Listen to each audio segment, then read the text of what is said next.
We will start our meeting today reading a message from the book Christian Agenda by André Luiz and Chico Xavier.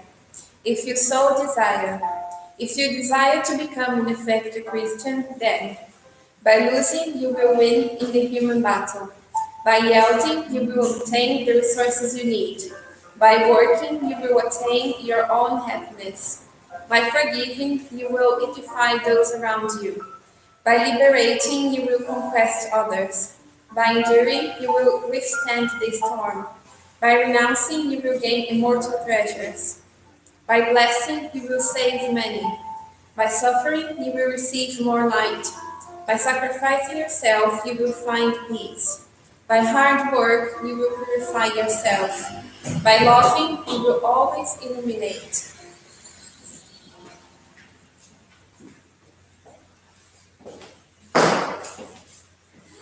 So we are about to start our study with our prayer. In this ambient where we find ourselves, prepared by those who anticipated us, the Enlightened Spirits. May we all here now, in this moment,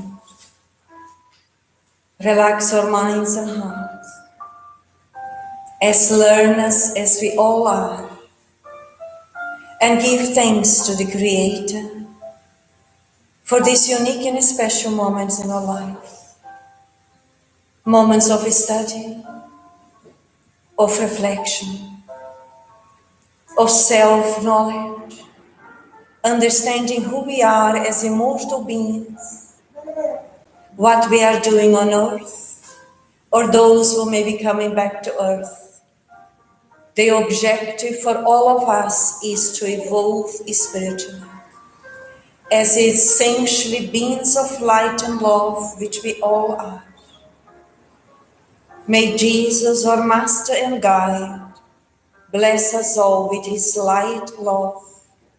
Bless this ambient, bless this center where we are. And in His name, we start our study today. So be it.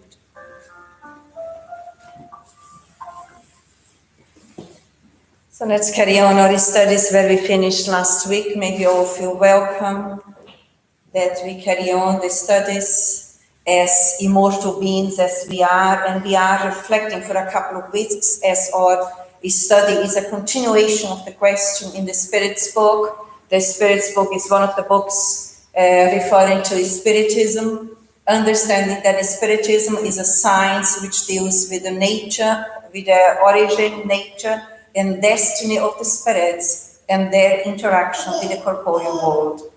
In that way, we are on the final part, actually, which refers to hopes and consolations, and we are reflecting about heaven, hell, and purgatory, which we have been studying for a couple of weeks already. Carry on today on the question 1017.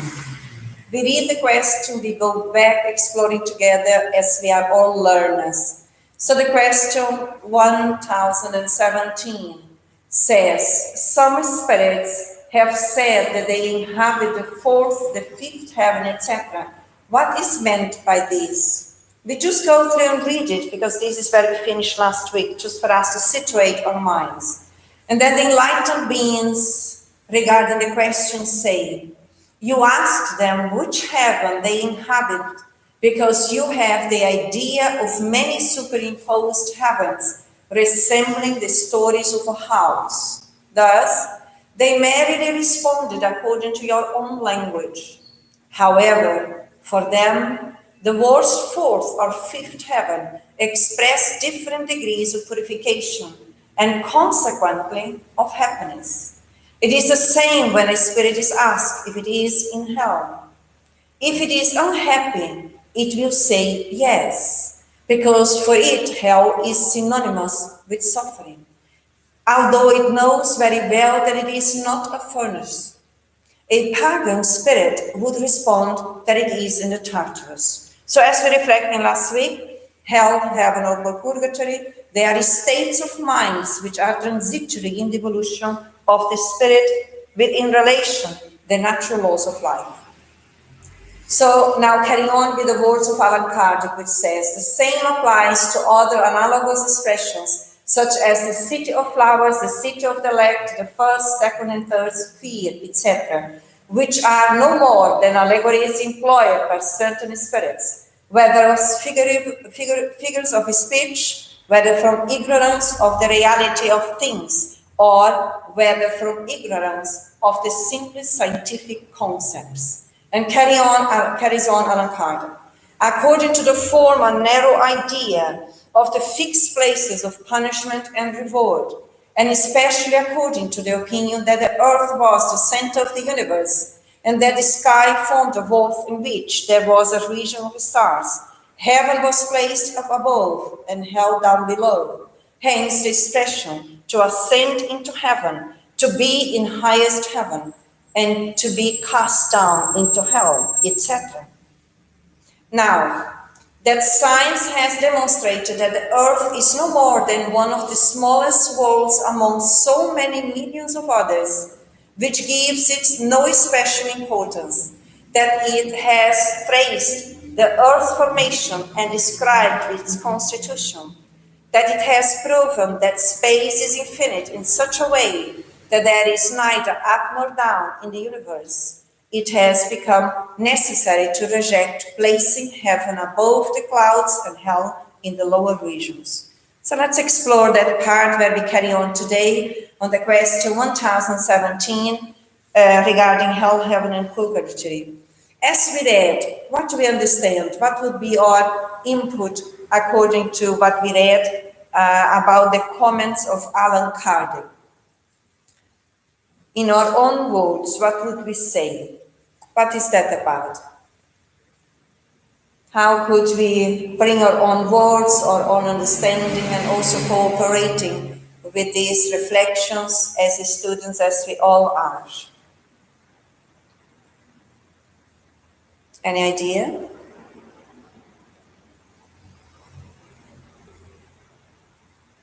So it's really referring here, which Allan Kardec already saying, that even science has already proved that the Earth is no more than one of the smallest worlds. In the old days, we thought that the Earth would be the only planet, and now we know already that that is just a tiny one within the infinite others that exist in the universe. And from that on, we carry on still with the thought of Allan Kardec. As for purgatory, no fixed place has ever been assigned to it. Concerning such matters, it was reserved for Spiritism to give the most rational, fundamental, and at the same time, the most consoling explanation to humankind. Thus, we can say that we carry our hell or our heaven within ourselves, and that we find our purgatory in our incarnation, in our corporeal and physical lives. What comes to us now that we read that? What would we say? How do we understand that? We are not only in the universe. We are just one planet, small planet, to compare to all the universe. Mm-hmm. So it's not a specific assigned place for it, yeah, as he is reinforming here. And also we are reminded that Spiritism is giving a rational meaning and fundamental understanding about these values, about these belief systems, as we are evolving in the universe, and the evolution also happens on our thinking level, on our understanding about the world, or on the understanding about the natural laws in the universe. And then he carries on, he is saying that hell and heaven is a process within. And as we reflected previously, what does it mean? It means that either as beings in evolution, beings essentially of goodness, beings essential of light, but we still are at the beginning of our journey, we have learned to different existences, quite a lot of belief systems, values which are against the natural laws in the universe, therefore against love. And in that immature state of mind, all belief systems may be quite limited, quite wrong sometimes, and therefore also bring consequences on the emotional level, which the hell means a negative state of mind, a negative emotional reality, and that we can change. Heaven is when we feed ourselves mentally and emotionally and through the behavior within good thoughts, good thinking, good behaviors, choosing to be fraternal, choosing to be solidarious, choose to be cooperative in the environment where God placed us. So it's almost like developing the internal potentials of the immortal being as we all are. Anybody else would like to add some comments here? I find very interesting that it says we find our purgatory in our incarnation, in our corporeal or physical lives. Because I never thought in this way. So how is that coming from you then?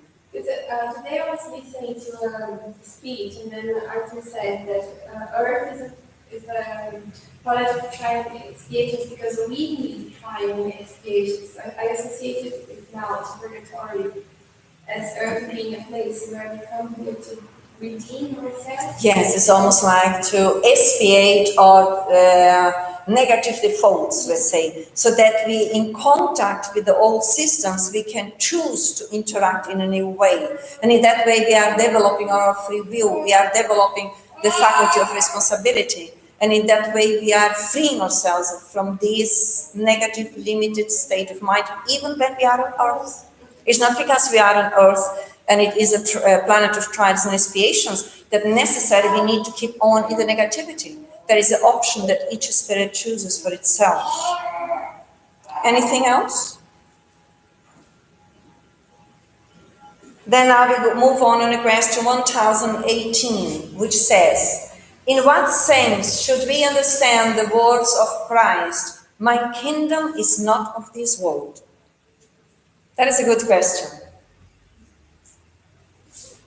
In what sense should we, that is a question that Allan Kardec raised to the Enlightened Spirits. In what sense should we understand the words of Christ, my kingdom is not of this world? So when Allan Kardec wrote this book, or raised these questions to the Enlightened Spirits, this word of Christ was already part of the knowledge of humankind, wasn't it?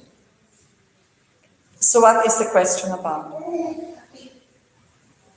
Understand that there's no places such as heaven and hell. Why Jesus says my kingdom is not of this world? Excellent. Let's see what the Enlightened Spirits say. Christ was responding figuratively.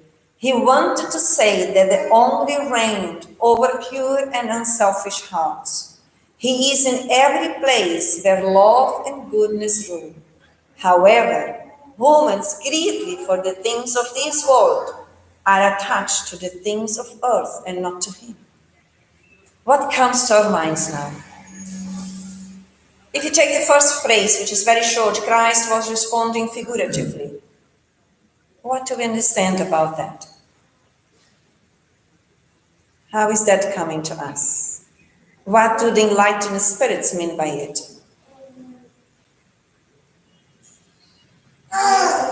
Speech figures to express what he wanted to say, but that doesn't mean exactly word by word.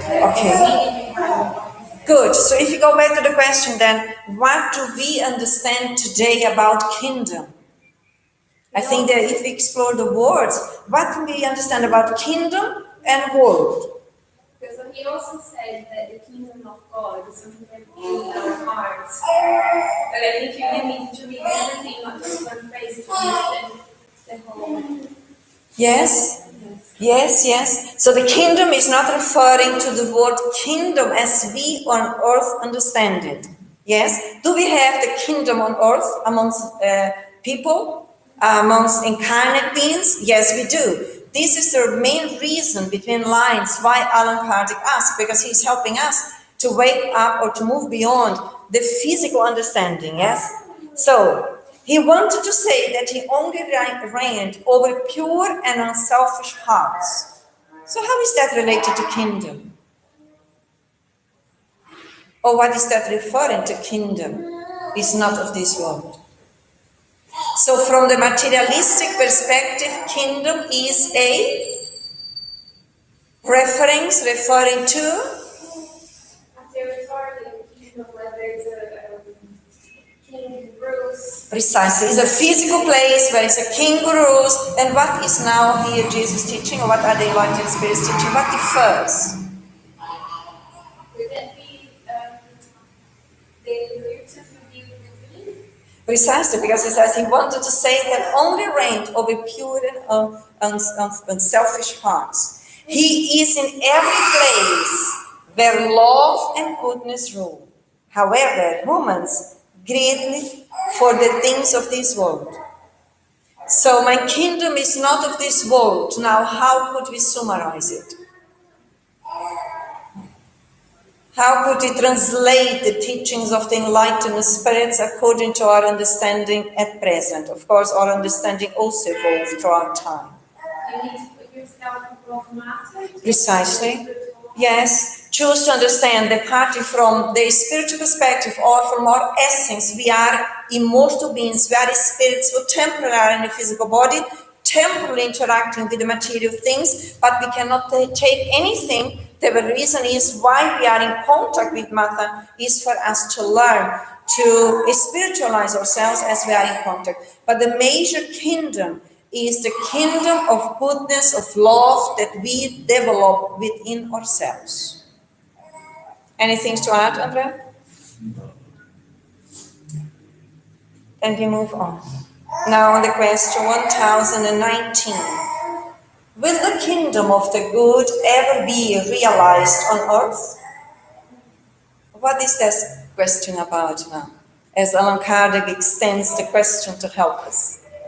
We will get rid of selfishness on earth. Oh, good. We will get rid of selfishness on earth, yes, because in order for us to build the kingdom of goodness on earth, every and each one of us needs to free ourselves from selfishness. Let's see what the spirits say. The good will reign on earth when, among the spirits who come to inhabit it, the good ones outnumber the bad ones. Let's go through phrase from phrase. What comes to our minds in this first phrase? The good will reign on earth when, amongst the spirits who come to inhabit it, the good ones outnumber the bad ones. How is that? So there is a time when the good will reign on earth, correct? But they are putting a condition here, isn't it? Which is the condition? That we push ourselves into doing active, bringing upon the goodness. Because we see many authors nowadays, they say that the ego is powerful and is fearless, but the good is frightened and weak. Yeah, it doesn't show the strength. It doesn't put forward our power. We don't show. So it's like we hide ourselves. We hide. When we should be in the front line. Yes. We allow the evil to go forward. Precisely. And to do things when we could do much more. When we would occupy our place how we have been organized since the spiritual world, then we would be more, let's say, tuned in developing and fortifying goodness. Okay? And then we carry on here. They will then enable love and justice, the source of goodness and of happiness, the reign on earth. What is now coming to ourselves when we read that second part? They will then enable love and justice. It's up to us to make the changes. It's not earth that has to change. We need to change. Correct. So it's up to us to make the changes individually within, and then naturally we bring that impact or that cooperation in the collective way on earth. So if we are hiding ourselves or we are displaced, and in that way we are not cooperating in that way. Yes, because lots of times we want to change the other. We want the others to change. We want the roles to change. We want better opportunities to come to us. Things to be easier for us to acquire, to go through. We don't want to put the effort. We don't want to change things, to change ourselves. We expect somebody else to do the job and we can enjoy the results. When it's the contrary. we have to be the ones that make the changes happen first within us, and then we will see it in the world, around us. Yes, and how can we, from the state where we are, develop love? Because love is a very complex issue. Where we are developing our ability to be cooperating, how can we develop love in our daily life? Yeah, that's a huge thing. Is what? For me, it's huge. That's a huge question. But for me, from my perspective, as the studies we had in Portuguese on Sunday, I watched it over the internet, and she was bringing us the idea of gratefulness, of gratitude. And I think to develop love, if we start with gratitude, being thankful for what we had, and loving ourselves and loving the things we have, in the small things. I have to clean my house, I have to do my clothes, I have to brush my teeth, brush my hair, I have to prepare my things to go to work or to go to school. If I do that with love, and if I care for me and for others with care, not because just I have to do it my part, but if as a free choice. Yes, if I put what we have in goodness in me, in what I'm doing, and I exercise that every day, I believe we're going to acquire that more. We're going to develop it daily. Okay, what else? Andre, how do we develop love? Depends where I am. You do the good choices. You try to prepare for yourself all bad things. Yeah, it's What are other exercises of love on our daily living? Good morning, those who live around us, in your families, around when we go out to our job. Be thankful to everyone that goes around us in very simple ways. Be gentle, is training our love. Be respectful to others. Be punctual with what we promise to others to develop that. Be fraternal amongst people. Be cooperative in the world. Take responsibility for myself as an element in a collective way. I said a lot. What else? all easy things to do. Those are very easy things. Very easy. That bring up the challenging ones. Exercise that a lot, on a daily basis. We face, we make an appointment and we can't make it. We want to clean the house and it becomes a huge thing. We can't finish. We leave things for later. We hide, things we haven't done. We put aside, we put the shoes on the wrong place, we tuck the clothes under the cupboard. Things, small things, and then big things, we can't make it as well. We can't get to our deadlines, and we see people on the street and we want to just rush through them and go where we need to go. And we don't exercise the ability, as Susan said, to say hi, good morning, smile, have the brief around. Yeah, so when you said we cannot attend deadlines, can we not attend deadlines? If we choose to, we will. That is the exercise. So we need to reframe ourselves. We can as long as we choose and take responsibility with another aspect of love between lines. We can. I may find it challenging because I realize now through self-awareness that I haven't developed that, but I can train myself on a daily basis so that I don't give excuses anymore. Because if I give excuses to myself, I don't change those old systems. And how do we develop, or what do we understand about justice? What comes to our minds that we understand about justice? Justice. What is justice? Do to others what you want others to do to you. Okay, according to which viewpoint?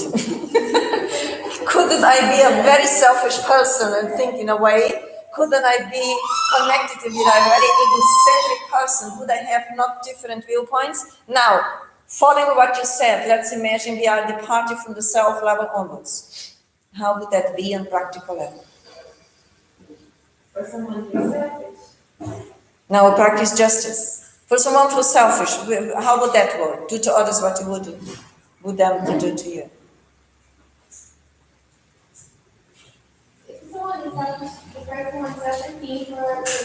Yeah, so in reality, I may think that I'm just, but I'm very unjust. Yeah? What is justice according to the natural laws in the universe?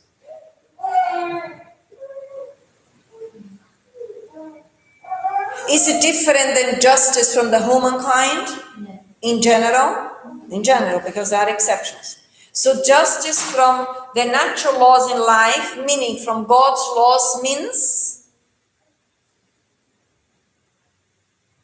be honest, be sincere. Don't steal anything from others. What else? Be loyal.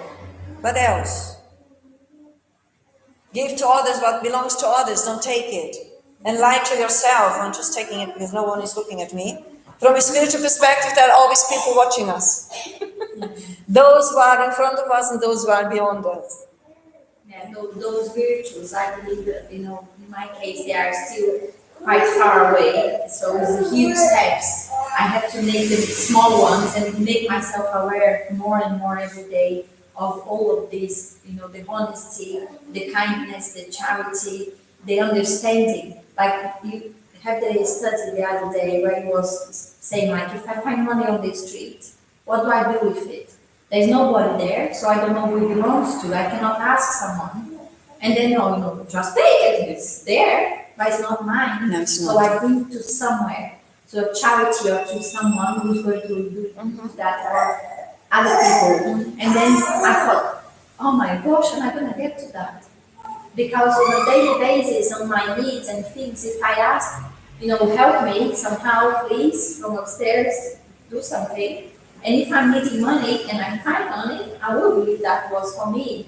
But on the way you explain it, that is not for me. No. It's a trial for me to It's a see trial. if I'm being honest. For seeing Yes. if I can also be honest, if I already training or at least willing to train myself not to take what is not mine, and to expand my consciousness and understanding that is a test for me to see if I really do what I agreed to do, to be sincere, to really develop those inner references that free myself from what is not mine. Doesn't matter where it comes in front of my journey or what happens. So the other day I was in my building where I live, and suddenly I came in and I realized that one of the doors from all the flats were open. And I was really surprised, which that doesn't happen. And in that scenario, again, if I wouldn't be just, I probably could go in and whatever. I immediately called the landlord because he is responsible for that. And it happened in that case that he went in because the tenant was out and he forgot to shut the door. So we have constantly trials that help us to exercise more the justice from within. I was thinking with the gratitude. I said, okay, I'm going to exercise it. I'm going to try to be thankful, to say thank you to things and to people. And the first thing I recognized was that I don't know how to say thank you in a proper way. The way I say thank you, it's like if I am pleasing the person or trying to make it, too good. Something, I don't know the word really, bajulação, but I don't know in English how to say that. And that I felt like, maybe that's why I never exercised this, because I didn't want to bring this idea. So I refrained from exercising gratitude from the point I am, so I can develop better. And I thought, okay, now it's time to start, because if I am in this point, I don't start, I'm always going to be the same one. I have to start now, so I go recognizing the words I use, the way I used to do things, and then I can develop from there. But I have to try. I have to put myself to the test, like you said, on the small things. Am I being honest with myself? Because it's so easy to ask for the other. No, you said this and you didn't do it. And here we carry on, the source of goodness and of happiness. They will then enable love and justice, the source of goodness and of happiness. So when we develop love and justice, we are already developing goodness and happiness. What is it possible for us to be happy on Earth? Consider that Earth is a planet of transformations. Is it possible? Are there happy people on Earth? In a certain way. Yes. I would say that we can have a relative happiness. Yes. Why? Why can we have a relative happiness despite of being on a planet of trials and expiations? I think when we make an effort to become a better person and accept the things the way they are, we'll try to make our best, and we'll achieve this feeling of happiness. Correct. So if you develop love and charity, and love is a very broad perspective, love and justice, we are already internally developing happiness, real happiness. It's not a fake happiness, which doesn't depend on things.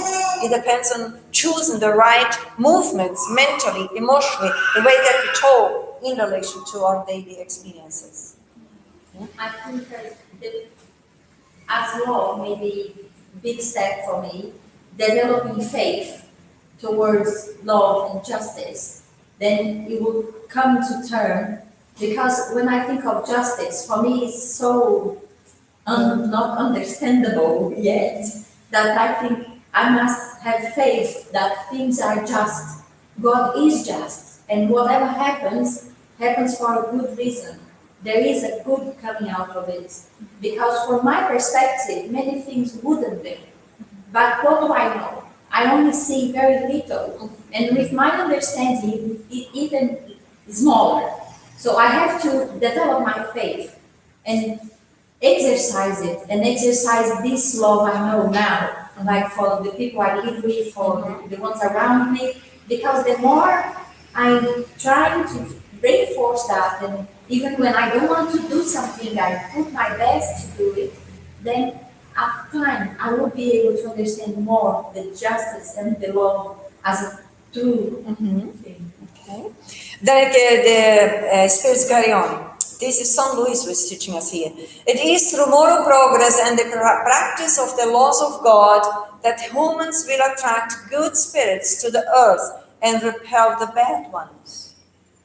How do we understand these words of St. Louis? How does the moral progress happen? Because he is referring to it is through moral progress and the practice of the laws of God that humans will attract good spirits. With our development, with our efforts. What are the laws of God? Let's imagine we don't know, we may never heard. What are the laws of God? And the natural laws, all the laws that, let's say, make the universe as it is, it could be the laws of chemistry, the laws of physics, but as well as the moral laws that talks about our evolution as immortal spirits. Correct. What else do we understand about God's laws, apart from what Cynthia said? For me, what comes more is the nature, the nature of things, the nature of us, that nothing is destroyed. Is always a process. It's not even the law of destruction that we study in the moral teachings. They are for a purpose, for transformation to happen. They are necessary. So if I don't have this understanding, if I don't look from this viewpoint, I may don't get it. I may, just don't comply with the law because I think it's wrong and I want to change it. So I have to bring the understanding from a different point of view, so I can comply with these laws. Okay. When he referred earlier, love and justice. Now we are referring about God's laws. Are we right to say that the law of society is one of God's laws? Are we able to exercise love or practice love and justice amongst or within the law of society? Yes or no? Of course, we cannot practice that alone. It's interacting with other people. Law of society, what are the laws? Law of progress, isn't it? What other law? Law of destruction. What is that about? How can that be a law? It's about change, that everything is constantly changing. Okay, so it's not destroying, it's changing, it's actualizing. Which other law? Reproduction. What do we understand about the law of reproduction? How is that relating to the exercise of love and justice?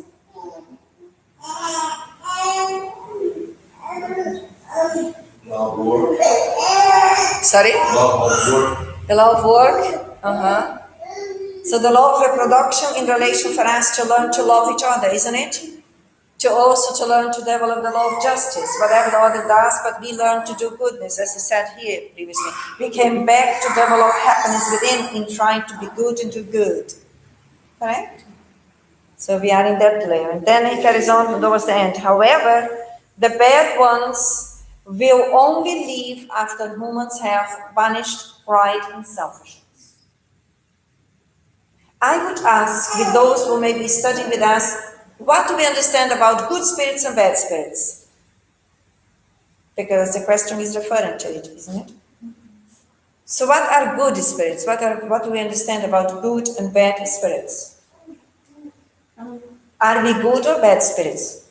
We are on the way. Sometimes I'm bad, sometimes I'm good. It's still exercising, I believe. I believe we're not good yet, and we're not all evil yet. We are not good yet. So we have been created by God bad.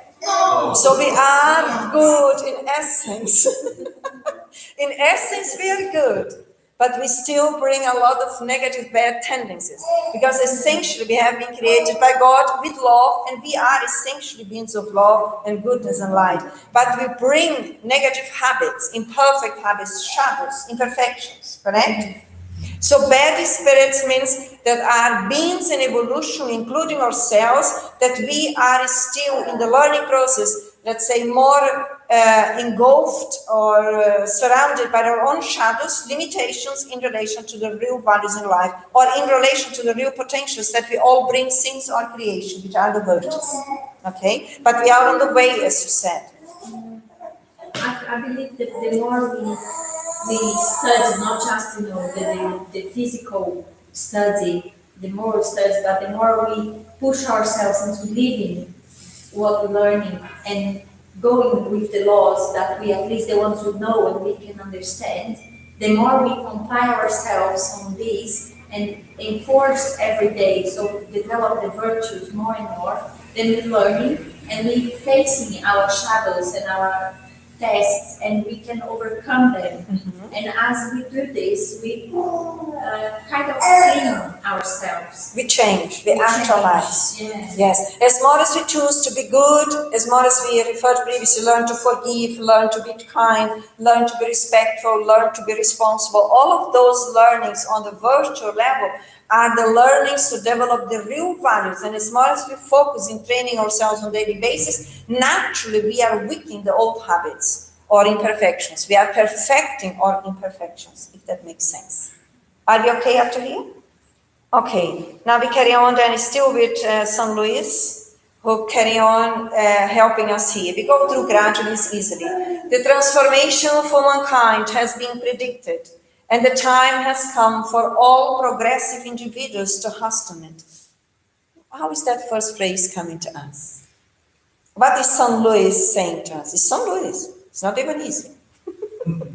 There's a difference. What is he teaching us here?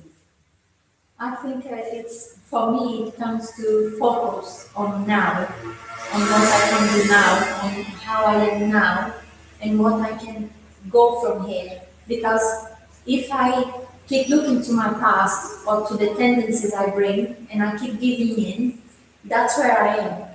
But what we have is now. It's not tomorrow, how I want to be, how I think things are going to be, or that I know I'm going to be good, I'm going to be succeeded there, so I just going to wait. No, it's now. It's focus on how I can do better now, how I can choose different now, and then exercise, I convince myself that's what I want to do, and then go for it. To overcome our own illusions, isn't it? That reminds me when we were speaking the book, The Power of Now. The power of now in terms of evolving, the focus and for our evolution is now, it's not in the future, because if you don't do anything different now, the future will be equal than the past. So the power from, not from the ego state, but the power to stimulate ourselves, to motivate ourselves, to believe in ourselves, that we can go beyond what we trained in ourselves so far. And then Luis goes on. It will be implemented through the incarnation of more evolved spirits who will comprise a new generation on earth. How do we understand that? Imagine those who never heard of it. What comes to our minds? The transformation of humankind will be implemented through the incarnation of more evolved spirits. Who is favoring these incarnations? Who is favoring? Who is organizing? Jesus, for sure. Why Jesus? He's like the governor. He is the governor of earth. So he is allowing and organizing through the enlightened spirits who work with him to bring back to earth beings, spirits who are more evolved than us who are on earth. He granted us the possibility, go back, please help humankind to evolve. And we don't like, we want to sleep, we have other things on the material level. Then he said, well, now let's prepare a new generation and send another group of spirits who perhaps are more willing to help and to cooperate. Why is that? Is that an enforcement movement? Motivation. Is that an enforcement movement coming from Christ? It's an opportunity for us to learn their habits. Because when they come to earth, they leave on us, they make a huge impact. Only one person makes a huge impact. If you think about Gandhi or Mandela. Yes. we learn a lot. Yes. Yes. When we see the kids that are now here, then we think, wow. But I need to run. I'm They very are late. 5 years old and then telling, us everything we're doing, that's not good. That's and wrong, they mommy. come with that so openly and they speak up so easily and you think, okay, you feel ashamed. That they speak or they refer and they engage. You can see in some of them the responsibility, the punctuality. The other day here in the Spiritist Center on Sunday, a little one came to me and said, Mommy, I want to stay up to the closing this center. I want to help to organize everything up to the end. Please wait me. Then he goes around and help and everything. And then he asks, Ebenezer, can I now switch off the music? Now it's time. Yes, now we can switch off. Then he keeps in a cupboard. Then he goes around and switch off the lights. And what else, Ebenezer, do I need to do? It's lovely to have some beans around. It makes a huge difference. I am looking forward that they grow up. It helps us, who's among them. Like Cynthia said, you hear and you're like, oh, what could I do? And then you see the little one going and doing something. Or like for me, I still have to exercise a lot about timekeeping. And my son sometimes comes to me, we need to leave now. And okay. He's right. Because He's very assertive. in the clock, so he can be on time. And I said, sometimes mom needs some help. So if you see I'm going to make you late, then you push me. And now he does that because he looks at the time he goes to school. I don't listen to him. And then he says, we need to leave now. And I go, okay, I'm going out the door even if I have to come back home to finish my things. Because I'm like, I'm not finished. But I can't make him late because of my imperfections. You would be irresponsible because he is really there as we learn. Some of them come to help us to move because we don't move. So they come with a new paradigm and they are helping us and they are pointing out for us and these real values. And it's important that we learn with them because we are all brothers and sisters in humanity. And we all learn with those one in front of us. Doesn't matter the chronological age. In this new generation, the chronological age is quite different than ours, but in terms of teaching about the morality, they come more prepared and they know more about spirituality. They talk about more in a natural way. Why do they, in a small body, talk in such natural way according to responsibilities, punctuality, want to help, want to cooperate? Where is that coming from if they didn't have time to learn in this physical body? It comes from their psychic experience that they bring on their perispiritual memory or unconscious memory from previous experience that they learned already through effort to be loyal to them to do. And when they come in new bodies, they have that learning already. They are active, they are productive, they can see, they have a global vision.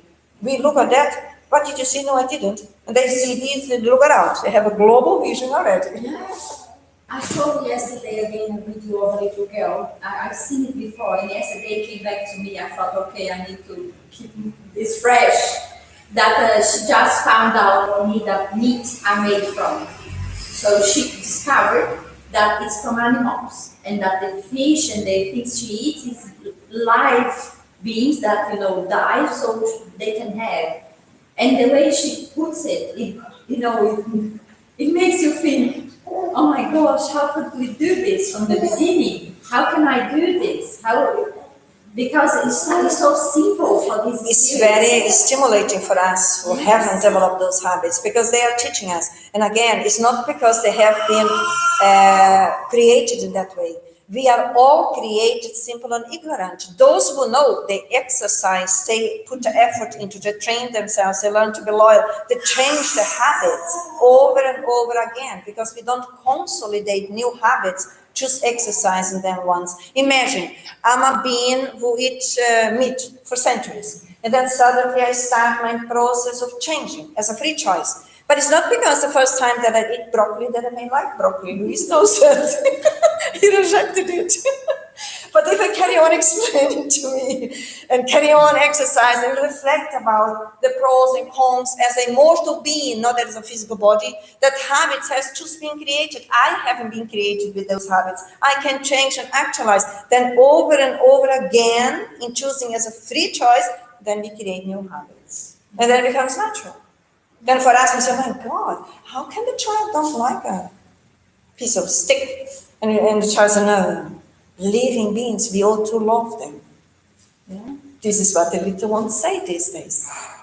Yeah, but with her little voice, and just saying, they fish like this, oh no! They feel the pain. Okay, let's carry on. Then the bad spirits who are, where was I? It will be implemented through the reincarnation of more evolved spirits who will comprise a new generation on earth. And we see already the new generation coming back to us. Then the bad spirits who are raped daily by death, and all those who try to deter the forward advancement of things will be excluded, for they will be out of place among humans of high morality, whose happiness they would disturb. How do we understand now this bit? Do we feel at ease when we are amongst very high spirits on earth? I mean very high comparing to ourselves. Do we feel at ease? No. Very odd. So this is what... Sorry, Cynthia? We don't know what to do. We may feel ashamed sometimes. We feel lowered internally. Why is that? If the higher ones don't have any negative look at us, why do we have that response? Because we are ashamed of how we steal and of our laziness, of not doing the efforts, not progressing. And when we face others the same, I'm doing, they doing, I'm doing. But when you come front with these evolved beings, then you really feel how small we are, how behind we are keeping ourselves. How is that happening? Is it on a physical level? No. Where then? Well, it is in kind. Sorry? In a kind, it is in a physical, because we are here and we see, like with physical examples, I would say, but it's in the moral. It is in the moral They level. have developed, a way of dealing with things, touching things, putting things on a place with such a kindness, with such a care, that I think, I'm not like that. I speak loud, I do things in a rush, I bump doors, and they come and they're so softened. They're so easy, they fluctuate around things. Okay. And we feel like we are struggling. So what else? Is it also, as you said, on a moral level? Is it on an energetic level? Yes. Yeah? It Why? kind of pull us. Sorry? It kind of pull us from our laziness into doing something. But is it imposed on an energetic level? No. Because as higher the spirits are, higher is their degree of love, the real love. So therefore it irradiates, and we feel almost like, as you said, sometimes ashamed or limited, or because we all know what is right, and therefore we feel sometimes even guilty, or it's almost like a restrained, temporary movement that we have. But that is temporary. And as more as we learn to be sincere, to be honest, and to put efforts, to be loyal, to really put efforts to develop them, even if we are lower in the degree of evolution, we don't feel ashamed, because we know that we are putting efforts. We know that we are strengthening ourselves towards that. Sometimes, not all of us yet. It is recognizable, actually. We can notice within ourselves and within others when, someone is within a certain way of living and actions, and someone around feel motivated with that to do better, and someone who's not so conscient just look at that and just go like, and turn the face the other way and choose not to engage. And it's sad in a way, because for me, when I noticed this, I thought, I'm like this at most times. How sad. I'm also happy because I see that, okay, now I'm choosing this, but how long I'm not seeing other things now still, that this person is not seeing this and I am now, but what else I'm not seeing? And now here we carry on. For they will be out of place amongst humans of high morality, those happiness they would disturb. How could they disturb the happiness of the humans of high morality? An idea? You can see it today. People who have no respect for others, like very rubbish and more simple examples. Correct. Listening to music. Very loud in the cars when we are in the streets, or having the telephone on, or even listening music in the tubes and the buses. We don't have respect of other people. We don't have boundaries, psychologically speaking. Yes? Other examples? I think it's like a smell. The energy, it pressures. It's like if I have a big coat on and it's heavy on me. And when I have a light clothes on, the same is if I'm with a backpack and I'm in a full bus and I'm bunking everybody with that. And when I take it off, which is when I face and I overcome my limitations, then I'm lighter and it's easier to be around me. It's easier for me to fit into a place. So I don't disturb. But when I bring in my shadows and then I disturb those around me, if everyone is in a high vibration and I come with bad thoughts and bad words and heavy, then that, I disturb. I disturb the environment. I disturb the way as I am interacting with that. Correct? So now carry on still with St. Louis, and he carries on saying, they will go to newer, less advanced worlds to fulfill pain-filled missions, where they will be able to labor for their own progress and at the same time labor for the progress of their brothers and sisters who are even less advanced. Do you not see in such an exclusion from a transformed earth the sublime image of paradise lost? What do we learn here by St. Louis? How the words of St. Louis in this paragraph comes to us as learners as we are? We are all fighting to progress through love. We're not making most of the opportunities that will come pain, because we need to progress somehow. Sometimes we need to push. Correct. And let's imagine I choose not to evolve as I am now incarnate on earth. What happens to me? Is earth waiting for me to evolve in order to evolve? No? So what will happen to me then as a mortal being? I need to fit another world. Which one? What is St. Louis teaching me here? Well, for me it comes in a way as a consolation and in a way as a motivation, that I must motivate myself and find ways I can convince myself on doing the efforts more and more, so I don't have to face my laziness, leaving Earth and going to a More primitive world? primitive world. Like now we have transport, we have electricity, we have internet, we have, and when I think... And it's moving to when- 5G. When I was a little girl, It's coming. Then we go to a lesser primitive world where there's no high five anyway. No electricity. well, yes, I think, when I was a little girl, we had a machine bringing electricity, and you had a time to switch on and switch off. And now we have, the TV, when TV came, was black and white, and now I have TV on the phone anywhere I go. I talk to anyone, I see anyone, it's so easy. And then I go to a world where there is no houses yet. So what we understand, and here, follow me, I was thinking, they will go to newer, less advanced worlds to fulfill pain-filled missions. How do we translate that? What is St. Louis referring I to? believe in a way we won't have, this fresh memory, but we will have a need, a feeling of something is missing. We will, enforce that. We will develop the things we miss from now. If we go to a place that there is nothing like this, then we will have that somehow in and we will build these things and help them develop as well. So I think this is what happens to us in the beginning, Yes. and that's how it goes. But we don't want to be the one that goes to help the other ones. But if we don't progress, that is what we are choosing through our free will. So we will be the ones who go to more primitive worlds and learn to bring high five there, yeah? 3G, 2G. And then will that be easy for us? Now, if you are more advanced, will that be easy? Very challenging, yeah? If you have machines to do everything in the kitchen, the laundry, everything, there is no machine. We need to go in the rivers and wash our clothes, as in the old days.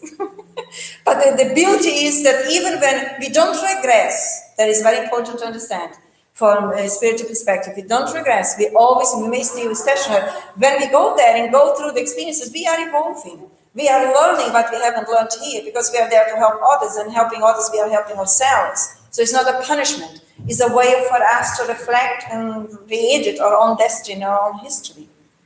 Is that making sense? Technology, very quickly, technology that's available. Oh yes, because the technology, and we are now laughing about 5G, and God knows what else is there in terms of Gs.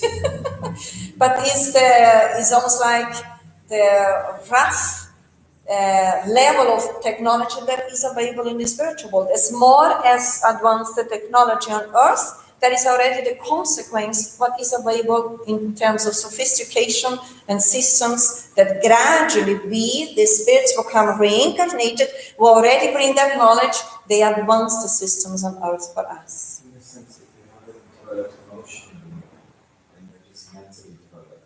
The technology that's moving at such a rapid rate, you're not prepared for it because you're not even emotionally integrated. Then I will be using it because I learned, because we talk about bad spirits or meaning less advanced morally, I use that technology in terms of promote madness. That happens currently. We see that, and it always happens in history, but currently it's very visible. But that is transitory, because sooner or later I will free, if I have those tendencies, and I resist not to invest in my emotional development, which is part of the evolution of the spirit, and then sooner or later free myself from the physical body, and then from here, my experiences here, I already choosing to go in a more primitive world. Because here we are now in the phase that we are shifting from trance and expiations towards regeneration. So we in the physical body, we are really in the last moment that we have the opportunity for us to promote ourselves in terms of coming back to Earth as a regenerated planet, if we choose to regenerate. Otherwise, if we use intelligence without morality, then we are choosing, through our use of free will, to go back to a more primitive world in order to carry on our learnings and studies. Yeah? Is that making sense? And then here we go to the final bit. Do you not see such an exclusion from a transformed earth, the sublime image of paradise lost? So it's referring here, when we go back in different experiences, sometimes we find it very challenging. That happens with us also who are here on earth. Not saying us here, I'm saying people on earth. Some of them, they are very evolved intellectually, and they find it challenging to be with people who may be, let's say, more ignorant. or less wise, they are at the beginning find it difficult to engage with them, but they already know. That is also evidence that they developed intellectually, but not necessarily on the emotional level, which is the moral level. But we are here through one of the laws of God, the law of society, through the interaction for us to help each other. Constantly, either in our families, in our societies, in our workplaces, in the community where we are, everywhere. Any question here? Are you okay?